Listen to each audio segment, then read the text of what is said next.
किसान भाइयों नमस्कार।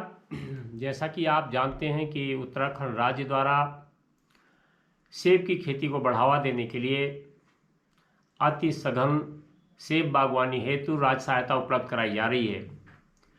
जिस क्रम में बहुत सारे किसान भाई बार बार फ़ोन करते हैं और पूछते हैं कि हमें कब तक काम पूरा करना है, कितना भुगतान मिलेगा, आवेदन कैसे करना है, आवेदन कब करना है, आदि प्रकार के प्रश्न आते हैं।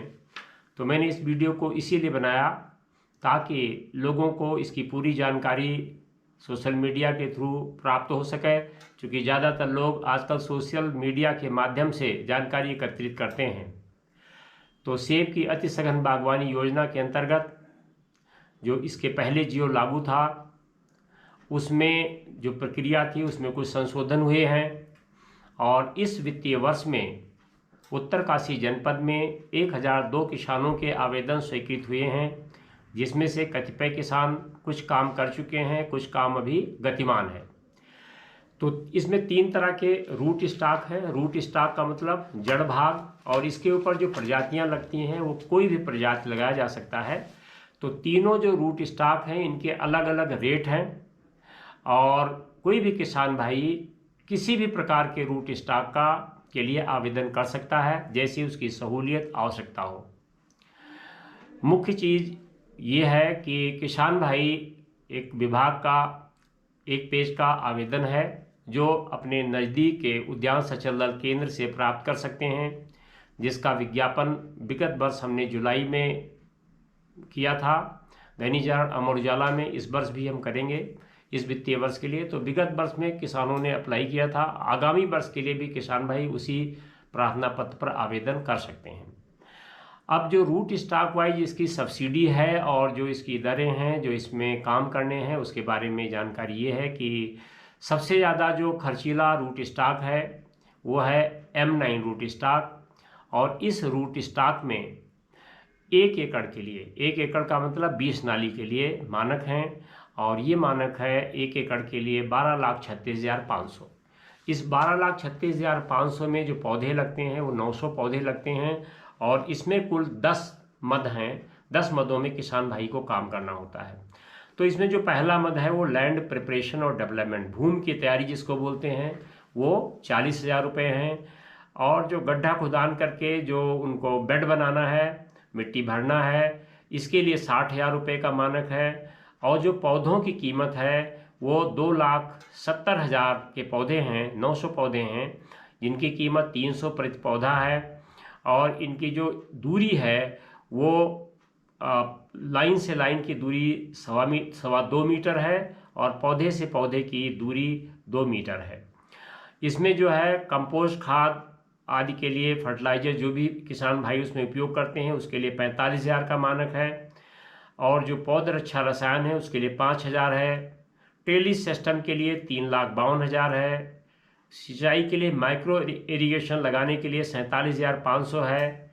एंटी हेलनेट और उसका इंस्टॉलेशन 1,80,000 है। मल्चिंग मैट जो 100 GCM की है वो 45,000 है, और जो घेर बाड़ करना है एंगल आयरन वायर वगैरह लगाना है वो 1,92,000 है। तो इस तरह से कुल 12,36,500 है, और इसकी कुल जो अनुदान है वो 60% अनुदान अनुमन्य है। इसी बात किसान भाइयों, जो हमारा रूट स्टॉक MM111 है उसके 1 एकड़ के लिए जो टोटल कीमत है वो 7,86,000 है, जिसका 60% अनुदान अनुमन्य है उत्तराखंड राज्य सरकार द्वारा, जो कि उत्तराखंड के समस्त जनपदों में ये लागू है। इसमें कुल 9 मद हैं। पहला मद है लैंड प्रिपरेशन यानी ज़मीन की तैयारी 40,000, जो गड्ढा खुदान करना है, जो बेड बनाना है आपको वो है 35,000, जो आपके पौध रक्षा प्लांटिंग मटेरियल जो पौधे की कीमत है जिसमें 540 कुल पौधे लगते हैं जिनकी लाइन से लाइन 3 मीटर, पौधे से पौधे की दूरी जो है 2.5 मीटर, और इसमें 3 से 5 फेदर पौधे में होना चाहिए। तो इसकी कीमत है 1,62,000। और कंपोस्ट फर्टिलाइजर खाद और उर्वरक के लिए 7,000 है। प्लांट प्रोटेक्शन पौध रक्षा रसायन 5,000, सिंचाई व्यवस्था माइक्रो इरिगेशन के लिए 30,000, एंटी हेलनेट इंस्टॉलेशन के लिए 2,70,000, मल्चिंग 45,000 और घेर बाड़ के लिए 1,92,000, कुल 7,86,000 का 60% अनुदान अनुमन्य है। इसी प्रकार जो हमारा तीसरा रूट स्टॉक है, सीडलिंग रूट स्टॉक, जो पहले भी किसान लगाते थे लेकिन अभी थोड़ा सा इसको डेंसिटी, हाई डेंसिटी तो नहीं कहेंगे बट डेंसिटी कह सकते हैं, इसको लगाते हैं। और इसमें जो है कुल जो मानक है वो 3,34,000 का है, जिसमें भूमि की तैयारी पर 10,000, गड्ढा खुदान आदि पर 30,000 और पौधे की कीमत इसमें 440 पौधे लगते हैं जिनकी कीमत 150 रुपये प्रति पौधा है। और इसमें 3 मीटर बाई 3 मीटर स्पेसिंग पर इतने पौधे 1 एकड़ में यानी 20 नाली में लगाए जाते हैं। और इन पौधों में 3 से 5 फेदर होना जरूरी है, नहीं तो उनको जो संयुक्त सत्यापन समिति जाएगी वो भुगतान में दिक्कत होगी। इसकी कीमत कुल रखी गई 66,000 और खाद उर्वरक के लिए 4,000, पौधरक्षा रसायन के लिए 2,000, सिंचाई व्यवस्था माइक्रो इरिगेशन के लिए 30,000 और घेर बाड़ आदि के लिए 1,92,000, कुल 3,34,000, जिसका कि 60% अनुदान अनुमन्य है। इस योजना का किसान भाई फायदा करने के लिए उनको क्या देखना चाहिए? एक तो देखना चाहिए कि जो उनके स्थान है वहाँ पर किस प्रकार के जलवायु है, यानी वो समुद्र तल से कितनी ऊंचाई पर है। तो ज़मीन का चुनाव करने के साथ साथ उनको प्रजाति और प्रजातियों का चुनाव भी करना चाहिए। अगर उनके पास पर्याप्त सिंचाई की सुविधा उपलब्ध है, साधन उपलब्ध है, तो उनको M9 रूट स्टॉक लगाना चाहिए। अगर कम की सुविधा यानी बीज की सुविधा है तो उनको MM111 रूट स्टॉक का चुनाव करना चाहिए। और बहुत कम अगर सुविधा है तो उनको सीडलिंग रूट स्टॉक का चुनाव करना चाहिए। तो ज़मीन का चुनाव करना चाहिए, समुद्र तल से ऊंचाई का चुनाव करके प्रजातियों का चुनाव करना चाहिए। और इस प्रकार से किसान भाई इस योजना का फ़ायदा उठा करके बहुत सारी अच्छी आमदनी प्राप्त कर सकते हैं। बहुत सारे हमारे किसान हैं जो कई लाख रुपए की आमदनी 1 से 2 वर्ष में ही प्राप्त कर लेते हैं। तो बेरोजगारों के लिए योजना बहुत ही अच्छी है और इसमें कुछ नियम हैं, कुछ शर्तें हैं। जैसे 60% अनुदान है तो 40% किसान भाई को खुद इसमें वहन करना होता है। योजना के अंतर्गत किसान भाई न्यूनतम 2 नाली से लेकर के 100 नाली का मतलब होता है 2 हेक्टेयर। तो 2 नाली से लेकर 100 नाली तक अगर उनके पास ज़मीन है तो राशि सहायता मिल सकती है, लेकिन बजट की उपलब्धता को ध्यान में रखते हुए ज़्यादातर 1 एकड़ तक की स्वीकृति प्रदान की जाती है। और योजना चूँकि 1 साल की नहीं है, ये 7 साल तक चलती रहेगी, तो प्रतिवर्ष भी वो चाह करके पीछे का जोड़ते जोड़ते लास्ट तक वो देखेंगे तो उनको 100 नाली से ज़्यादा की जो लिमिट है वो पार नहीं हो सकती। और ज़्यादातर अपने राज्य के जो किसान हैं वो बहुत कम किसान हैं जिनके पास 2 हेक्टेयर से ज़्यादा ज़मीन हो, तो वो इसका फ़ायदा उठा सकते हैं।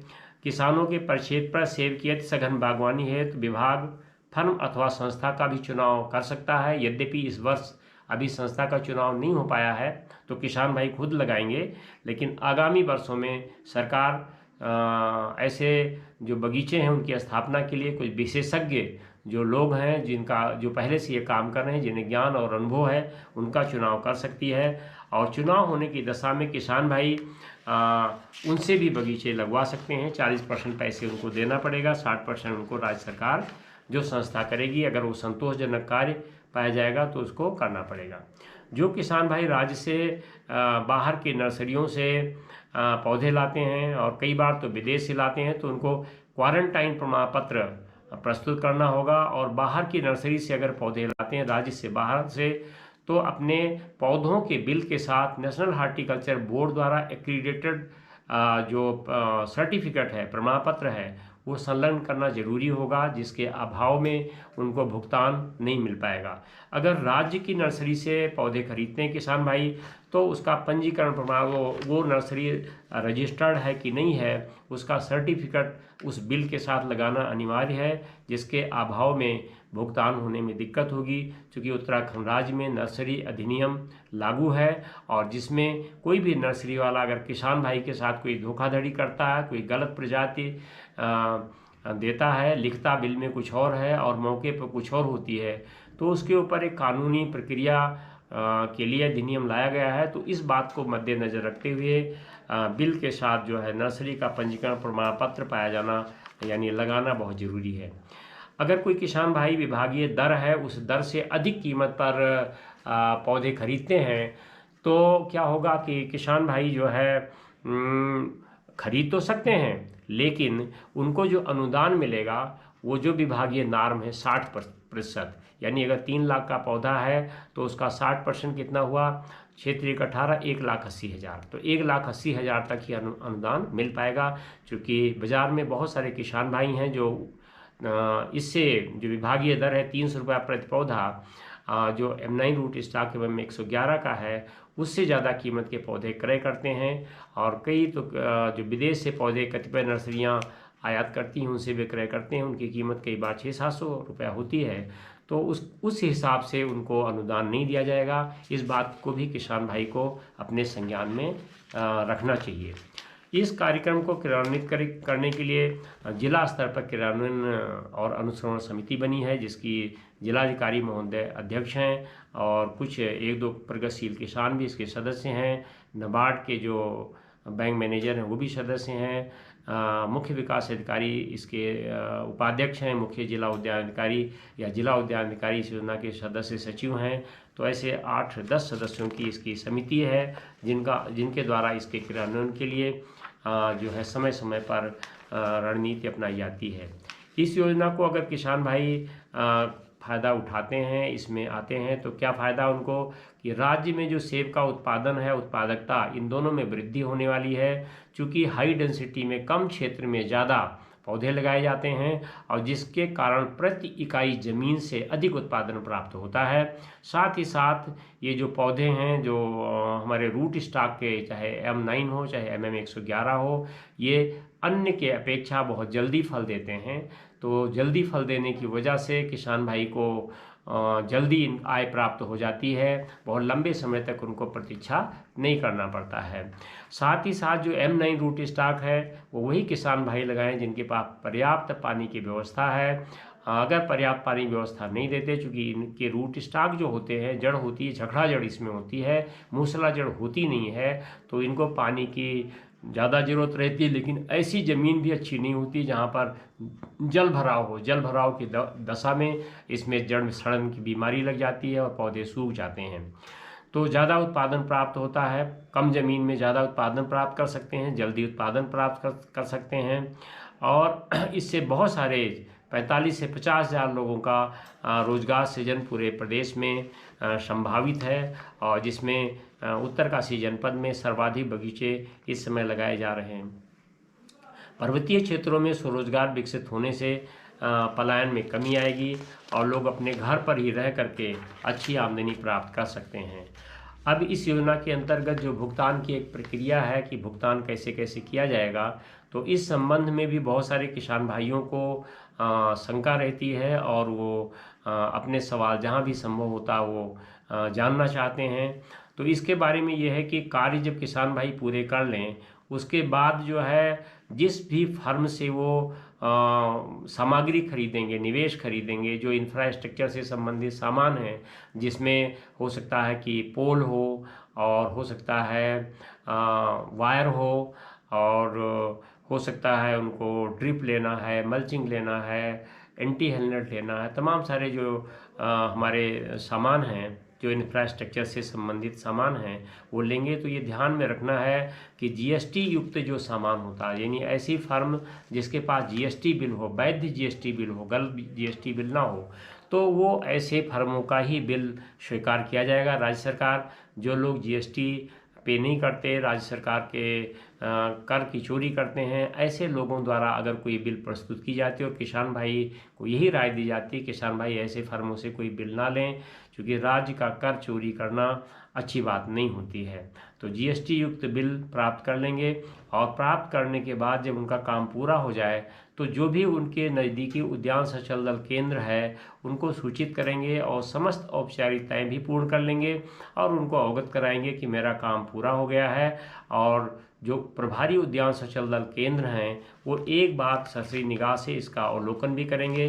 अवलोकन करने के बाद मुख्य उद्यान अधिकारी को उद्यान संचल दल केंद्र के द्वारा अवगत कराया जाएगा। तो यहाँ पर इसके सत्यापन के लिए जिला स्तर पर एक समिति बनाई गई है, जिसमें जिला उद्यान अधिकारी, मुख्य उद्यान अधिकारी के जो प्रतिनिधि के रूप में ज्येष्ठ उद्यान निरीक्षक होते हैं और जो बाग लगा रहा किसान या अगर कोई फर्म के माध्यम से लगा है तो फर्म या किसान उसका सदस्य होता है। और इसके साथ साथ जिस सचल दल केंद्र के अंतर्गत बगीचा लगा है उसका प्रभारी होता है, और किसी दूसरे निकटस्थ जो उद्यान सचल दल केंद्र हैं उसके प्रभारी जो होते हैं वो भी इसके सदस्य होते हैं। तो कुल 4 लोगों की एक समिति होती है और इनके द्वारा भौतिक सत्यापन कराया जाता है कि किसान भाइयों ने जो मानक सरकार के द्वारा निर्धारित किया गया है उस मानक के हिसाब से उन्होंने जो काम अनुमन्य है वो किया गया है या नहीं किया गया है। और जब किसान भाइयों के द्वारा अवगत कराने के बाद ये जो समिति है जो सचल दल के माध्यम से भी सूचित होती है, तो जब जिला उद्यान अधिकारी या मुख्य उद्यान अधिकारी तक ये सूचना आती है कि अमुक किसान भाइयों ने काम पूरा कर लिया है, तो ये समिति जाती है और इसमें जो है 3 बार जो है स्थलीय सत्यापन की व्यवस्था अनुदान देने के लिए बनाई गई है। तो जो प्रथम संयुक्त स्थलीय निरीक्षण होगा वो किसान की और सचल दल की सूचना पर मुख्य उद्यान अधिकारी द्वारा जो समिति गठित की जाती है वो जाती है। और ये जो टाइम होता है वो कई किसान भाई जो तेज़ी से काम करते हैं वो मार्च अप्रैल तक काम पूरा कर लेते हैं। कई किसान भाई मई जून तक इस काम को करते हैं। पौधे तो सब लोग रोपित कर लेते हैं फरवरी मार्च तक, लेकिन जो इंफ्रास्ट्रक्चर का काम है, जो उसमें ट्रेलिस सिस्टम का काम है, जो उसमें ड्रिप इरिगेशन का काम है, जो मल्चिंग का काम है, जो एंटी हेलनेट का काम है, जो चैन लिंक फेंसिंग का काम है, जिसको हम हार्डवेयर बोलते हैं, ये सब काम करने में कई किसान भाइयों को थोड़ा ज़्यादा वक्त लग जाता है। तो प्रथम संयुक्त जब निरीक्षण हो जाएगा तो फिर क्या होता है कि इसमें जो है जो हार्डवेयर है, हार्डवेयर का मैंने आपको बता दिया है कि हार्डवेयर में क्या क्या चीज़ आती है। पौधे को छोड़कर बाकी जो भी चीज़ें होती हैं वो सब इसमें हार्डवेयर में आता है। तो हार्डवेयर का 90% मतलब टोटल कर लिया जाएगा, जितना अनुदान राज्य सरकार को देना है उसका 90% अनुदान किसान को, या अगर किसी फर्म ने काम किया है तो वो जो है फर्म को भुगतान कर दिया जाता है 90%। साथ ही साथ जो पौधे हैं, जो फल पौध का जो है 70% भुगतान किया जाता है, यानी जो फल पौध हैं उसका 30% भुगतान नहीं किया जाता है। साथ ही साथ जो हार्डवेयर है उसका 10% भुगतान नहीं किया जाता है। तो प्रथम जो है जो संयुक्त समिति के स्थलीय निरीक्षण होता है उनकी संतोषजनक रिपोर्ट जब पाई जाती है, अगर उसमें किसी मद में भी कोई कमी है तो उसका जो अनुदान है वो काट दिया जाता है। तो किसान भाइयों को ये ध्यान में रखना चाहिए। कई किसान भाइयों के ये भी सवाल आते हैं कि हमने कुछ काम कर लिया है तो क्या जो है हम भुगतान के लिए अपने आवेदन कर सकते हैं, अपने बिल प्रस्तुत कर सकते हैं। तो इसके बारे में यही कहना है कि किसान भाई जब काम पूरा कर लें तभी वो अपने अनुदान के लिए आवेदन करें, क्योंकि जो सत्यापन समिति है वो बार बार जो है उनके प्रक्षेत्र पर जा कर के सत्यापन करने में कई बार असमर्थता व्यक्त करती है और कई बार स्टाफ की भी कमी रहती है। जिन जिलों में तो बहुत सीमित बगीचे लगते हैं वहाँ तो कोई कठिनाई नहीं है, लेकिन जैसे कि उत्तरकाशी जनपद की मैं बात करूँगा 1000 से ज़्यादा बगीचे लग रहे हैं, तो वहाँ पर स्टाफ की कमी के कारण बार बार सत्यापन समिति को भेज पाना कठिन होता है। और इस बात को ध्यान में रखते हुए किसान भाइयों को ही राय दी जाती है कि आप अपने काम पूरे कर लें, उसके बाद जो है आपको अपने अनुदान के लिए आवेदन करना चाहिए। अब दूसरी चीज़ जो रही द्वितीय संयुक्त स्थलीय निरीक्षण, तो ये कब होता है? ये सितंबर अक्टूबर के महीने में ये देखा जाता, समिति जाती दूसरी बार जाती है और ये देखती है कि क्या 90% पौधे जीवित हैं। तो 90% पौधों को जीवित रखना बहुत ज़रूरी है और किसान भाइयों की जिम्मेदारी है कि उसकी देख रेख करें, पानी की व्यवस्था करें, और ताकि जो है 90% पौधे अगर जीवित पाए जाएंगे तो फिर क्या होगा कि जो पेड़ पौधों की जो हमने 70% भुगतान किया था उसमें से 20% और भुगतान कर दिया जाएगा, जो लगभग जिस कैलेंडर ईयर अगर कहेंगे, वित्तीय वर्ष तो पुराना वित्तीय वर्ष होता है, उदाहरण के लिए 24-25 का जो पौधा लगा है वो मार्च में लगा है, लेकिन अगर कैलेंडर ईयर देखेंगे यानी 2025 में जो सितंबर अक्टूबर में जो हम इसका सत्यापन कराएंगे तो उसी कैलेंडर वर्ष में आप कह सकते हैं कि 20% पौधों का और मिल जाता है। तो आप अगर कैलेंडर वर्ष की बात करेंगे तो कैलेंडर वर्ष में इस नया जो शासनादेश राज्य सरकार ने किया है, किसान भाइयों को इसके लिए जो है राज्य सरकार का धन्यवाद भी करना चाहिए, क्योंकि पहले जो शासनादेश था उसमें प्रथम किस्त में 40%, दूसरे में 35% और तीसरे में जो है 25%, इस तरह से भुगतान होता था।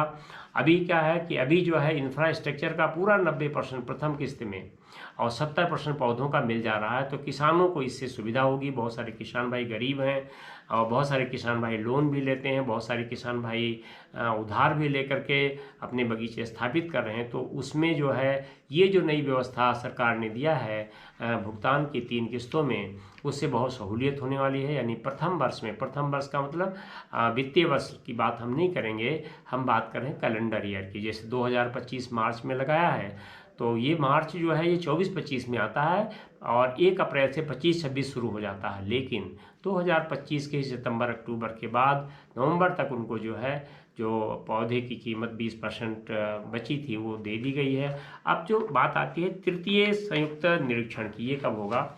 ये होता है अगले साल जब उसमें फल आ जाते हैं, पेड़ पौधे में फल आ जाती है। अपेक्षा की जाती है कि जो रूट स्टॉक वाले MM 111 और M9 रूट स्टॉक के पौधे हैं वो जो है 1 साल के बाद कम से कम सैंपल तो दे ही देंगे। अगर अच्छी ग्रोथ के पौधे होते हैं तो पहले साल ही सैंपल दे देते हैं, लेकिन नियम में यही है कि दूसरे साल सैंपल देखने के लिए समिति द्वारा तृतीय स्थलीय निरीक्षण किया जाएगा और उसमें 2 चीज़ देखेगी ये समिति। पहली चीज़ तो ये देखेगी कि पौधे क्या 90% जीवित हैं कि या मर गए हैं, कम है। तो किसान भाइयों को सुनिश्चित करना चाहिए कि कम से कम 90% पौधा जो है वो जीवित रहना बहुत ज़रूरी है। अगर 90% पौधा जीवित नहीं होगा तो संयुक्त जो स्थलीय समिति है, निरीक्षण समिति है, वो अगर लिख देगी उनके अपनी रिपोर्ट में कि 90% पौधा किसान के यहाँ जीवित नहीं है तो उनको फिर वो किस्त का भुगतान नहीं होगा, द्वितीय या तृतीय किस्त का भुगतान नहीं हो पाएगा। तो किसान भाइयों को कठिनाई होगी। तो अगर उनको लगता है कि कुछ पौधे मर गए हैं किन्हीं कारणों से तो उनको गैप फिलिंग के द्वारा, जो उनको खुद करना पड़ेगा, जिसके लिए सरकार कोई अनुदान अनुमति नहीं करेगी, तो खुद पौधे क्रय करके उनको रोपित कर लेना चाहिए। अगर किसी के सितंबर अक्टूबर में पौधे मरे हैं तो उनको क्या करना पड़ेगा? जनवरी फरवरी में, आगामी जनवरी फरवरी में रोपण करना पड़ेगा। और तृतीय जो स्थलीय निरीक्षण होगा वो कब होगा? ये होगा आपका वही जुलाई अगस्त में होगा। तो जुलाई अगस्त में जो तृतीय संयुक्त स्तरीय निरीक्षण होगा उसमें 90% पौधों की जीवितता जरूरी है, साथ साथ कुछ उसके अंदर फलों के जो प्रजाति का किसान भाई ने रोपण किया उसके सैंपल भी देखेगी। उसके बाद वो जो स्थलीय निरीक्षण की समिति है वो मुख्य उद्यान अधिकारी, जिला उद्यान अधिकारी को अपनी रिपोर्ट प्रस्तुत करेगी और उसके बाद किसान भाइयों को जो भुगतान होना है वो 10% तो उनका बच गया था इंफ्रास्ट्रक्चर का और 10% बच गया था उनको पौधों का। तो ये दोनों का जोड़ करके भुगतान कर दिया जाएगा। इस प्रकार से जो पहले 3 वर्षों में भुगतान होता था अब पहले जो किसान भाइयों का इस शासनादेश से पहले 3 वर्षों में भुगतान होता था जिसमें कम पैसा मिलता था, जिससे किसान भाइयों को बहुत दिक्कत होती थी।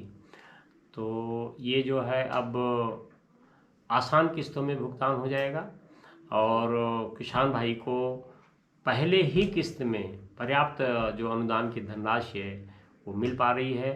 तो हम जो है किसान भाइयों को यही राय देंगे कि अपना काम जल्दी से जल्दी समाप्त करें और अपने सचल दल के प्रभारी को सूचित करें ताकि जो सत्यापन का कार्य है वो जल्दी से जल्दी हम पूरा कराएं और भुगतान की प्रक्रिया गतिमान कर सकें। और अभी हमने आपको कुछ इंफ्रास्ट्रक्चर की बात किया था, उनके नाम भी बताए थे, उसमें अनुदान भी बताया था। तो ये ध्यान में रखना है कि सारी चीज़ों को किसान भाई ये पूरा करेंगे। और अगर किसी किसान भाई को कुछ भी सवाल हो तो ये वीडियो के अंदर जो है कमेंट बॉक्स में जाना है, वहाँ पर कमेंट करना है।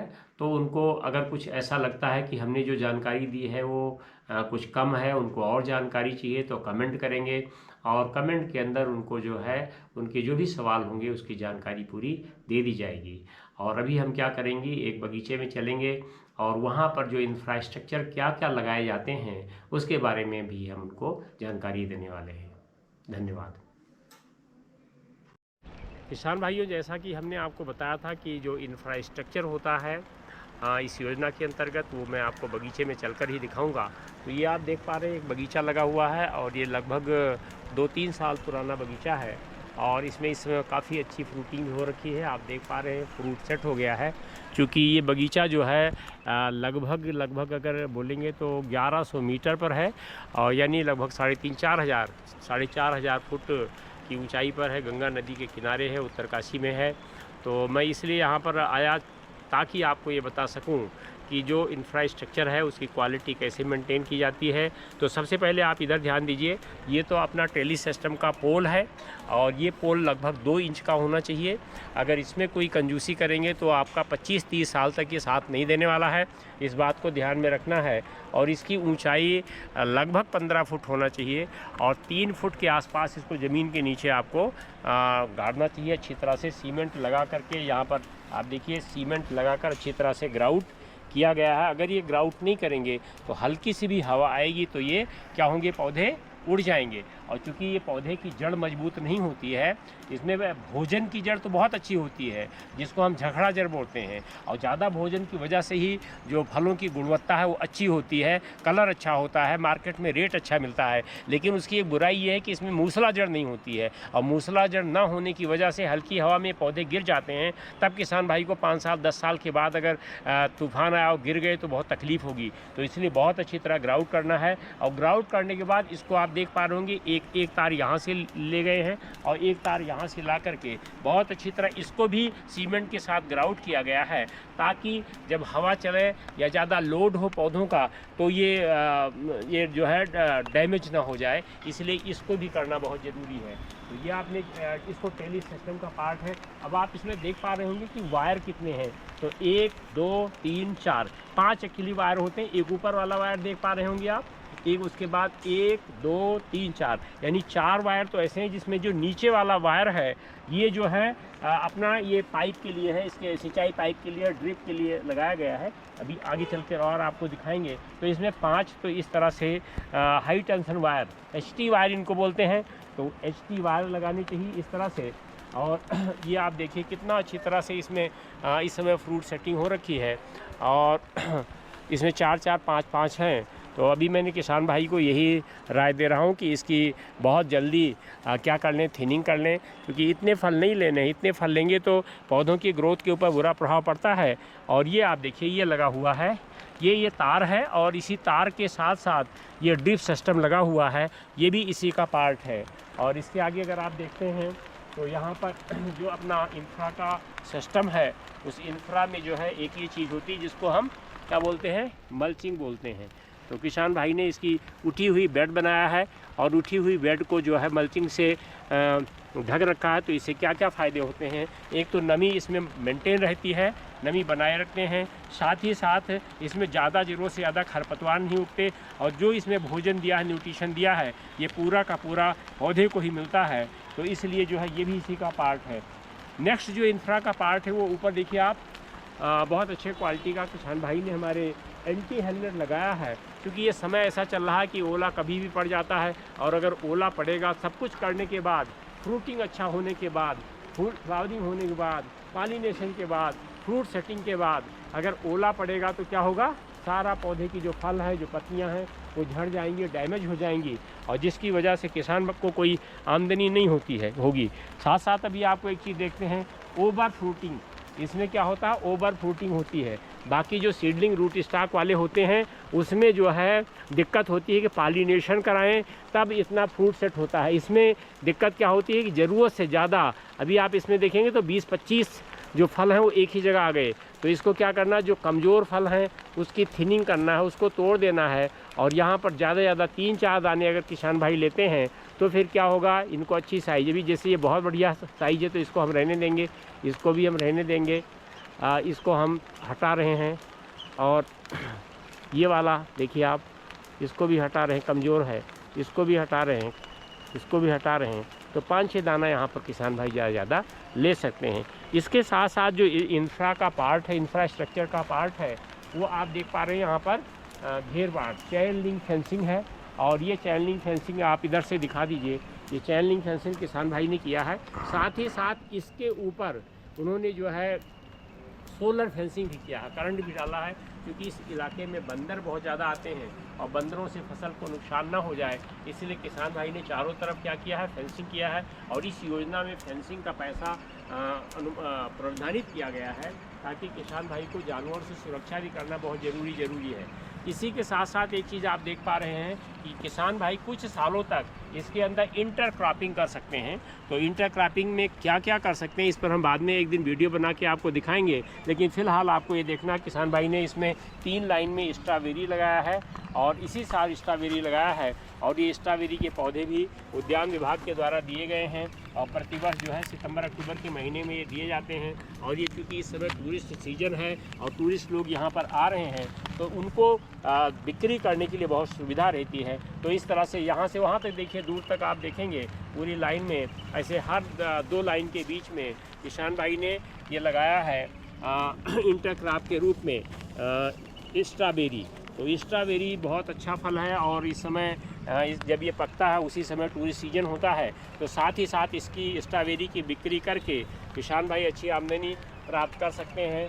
तो मुझे लगता है कि आपको इस योजना के बारे में मैंने पूरी जानकारी दिया है। फिर भी अगर किसी किसान भाई को लगता है कि कुछ और जानकारी चाहिए तो वीडियो के उसमें कमेंट करके अपने सवाल आगे पूछ सकते हैं और हम उम्मीद करते हैं कि आपके जितने भी सवाल होंगे, जो भी आप जानकारी चाहते हैं, वो घर बैठे आपको मिल पाएगा। क्योंकि आजकल के समय में जगह जगह आना जाना का समय नहीं होता, हमारे पास भी समय नहीं, आपके पास भी समय नहीं है। तो इन सब चीज़ों को ध्यान में रखते हुए आजकल सोशल मीडिया पर लोग ज़्यादा वक्त गुजारते हैं, तो हमने सोचा कि ये वीडियो बनाकर क्यों ना अपने किसान भाइयों तक पूरी जानकारी पहुंचाई जाए, ताकि उनका भी समय बचेगा, हमारा भी समय बचेगा। यद्यपि हम हमेशा आपके साथ हैं और आप जा कर के इस वीडियो के उसमें कमेंट जरूर करिएगा कि ये वीडियो आपको कैसी लगी, ताकि इसी तरह की और वीडियो बना के हम आपको दे सकें। बहुत बहुत धन्यवाद।